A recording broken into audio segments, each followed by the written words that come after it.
Everyone, I'm Amar, and today we have something truly inspiring for you.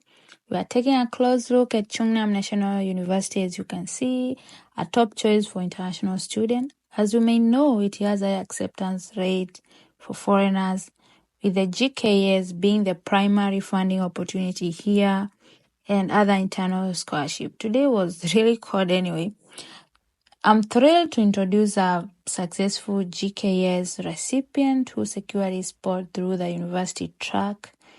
He'll be sharing his journey, insight, and key takeaway that may just help you on your path to winning this prestigious scholarship.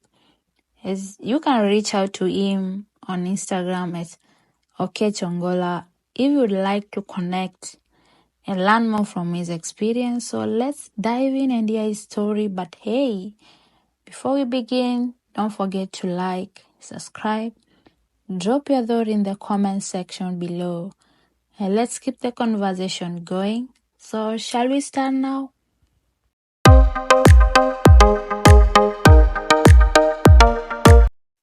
Good afternoon. I go by the name of Oketch. I am a GKS 2019 recipient, a poultry nutritionist by training, and currently a PhD candidate at Chungnam National University. How did you hear about the GKS scholarship? Well, I got an opportunity to come to Korea in and around 2017 for 1 month. It was a part of a short training program where we were trained on animal science and biotechnology, and through that program, I became aware of the GKS scholarship for graduate degrees. Okay, so which university did you select and why? Well, I applied through the university track, and I selected Chungnam National University because I already had prior knowledge of whatever the faculty was offering. So I think Chungnam National University was perfect. Right. So what's the process for document preparation and submission? I think the process for document preparation and submission it's pretty straightforward. You just need to download the application guidelines, go through them quite well so that you know what you're signing up for, then do your due diligence by preparing them accordingly and submit them through the preferred track and just wait and see if you will get the scholarship or not. Okay. Did you have Korean language or English proficiency before applying? Well, I didn't have any Korean proficiency before applying. And regarding the English proficiency, I didn't really think I needed it because I come from Kenya, so we are deemed to be native English language speakers. So you didn't have any idea of Korean language? Nope. I never had any prior Korean language experience. Okay. So what type of interview question are typically asked? I think the typical questions involve your capacity to adapt to studies in Korea, and probably the professor will ask you what you're going to add to the existing program, and your capacity to just adapt to life in school and Korean society in general. That's it. That's all? Yep. But I think they usually over around that topic, but they could be specifically in terms of maybe what is your research interest?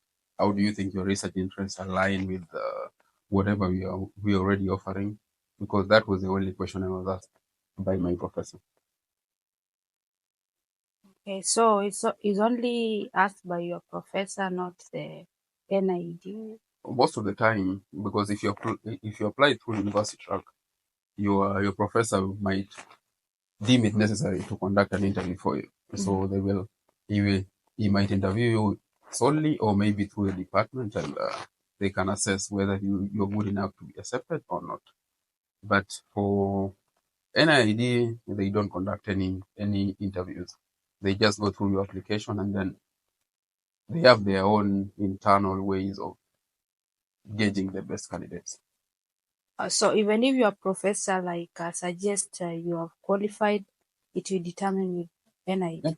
NID, I think, it is the final determining body because your professor only determines round 1 of selection, but NID determines round 2 of selection because round 2 is actually everything. Then after that, if you apply through embassy track, then you have to select the university. But if you don't pass around the two, then you can't get the scholarship. Okay, so what tips do you have for 2025 GKS scholarship public? I think we live in an era whereby we have a lot of information. So you just need to there's a lot of information online about how to write a statement of purpose, research, goal, study plan, everything. Just do your due diligence, take all the information, prepare your documents accordingly, make sure you are very precise in the way you're communicating whatever you want to communicate. And I think you will do just fine. Just prepare your documents accordingly because your documents are the ones that will serve you. Okay, so what was the most difficult part of the application process? I think the most difficult part was probably I think the most difficult part was the notarization process for me because I needed to notarize my documents with. I didn't know if I needed to go to the Ministry of Education or I needed to go to the embassy, and it was a bit confusing. But other than that, I didn't find any issues regarding the preparation and the entire process of the GKS scholarship. Okay, what about some applicants have been asking me about submission of document. Which method did you use to send to Korea, and did you get the information from the zip file in the application form, or just Google the university from Google site? I think the form I was able to get almost all the information from the application guidelines, but so I used that address to just send it to Chungnam National University, not the department, but to the admissions office. So I think if you go through the guideline, they usually have maybe a row where they say you can send your documents here, and then you can send it through maybe EMS or maybe through DHL. But DHL might be a bit costly, but they usually have a tracking system where you can track and see where your document has arrived. But provided it is a reputable company, then you should be just fine. Yeah, it shouldn't be an issue with sending your documents and tracking them and seeing whether they have arrived in time or not. Oh, so that is from the zip file. Yeah, from the zip file. Okay. So lastly, what is life in Korea?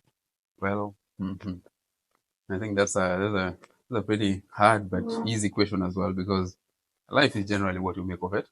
It can be good, it can be bad. But for me, I think I'm quite lucky to say that it has been a very good experience for me. I really cannot complain about it. Yeah. Okay, well, thank you for sharing your experience. Bye for now. You're welcome.